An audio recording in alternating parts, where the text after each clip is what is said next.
l'aéroport de Rabat, le départ du sultan pour sa visite officielle à Tunis avait revêtu l'éclat traditionnel des départs de souverains. Mais, détail imprévu, le terroriste Ben Bella et 4 autres chefs de la rébellion algérienne se trouvaient sur l'aéroport pour accompagner Sa Majesté Mohamed V. À Tunis, rien n'avait été épargné pour donner à cette visite tout l'éclat possible, et ce, en dépit des mises en garde officielles du gouvernement français contre cette attitude pour le moins inamicale. Le bey et M. Bourguiba étaient venus accueillir le sultan à sa descente d'avion, et c'est au milieu d'une foule enthousiaste que le royal visiteur devait recevoir le premier salut de la Tunisie.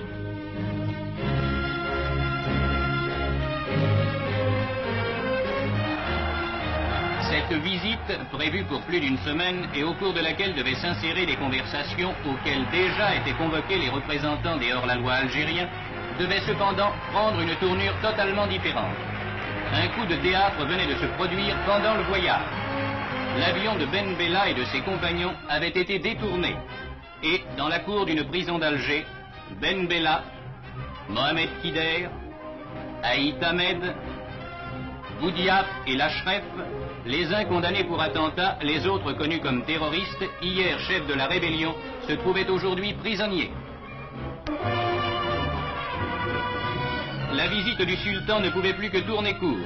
Après une dernière conférence avec le bey et M. Bourguiba, le sultan reprenait la route du Maroc.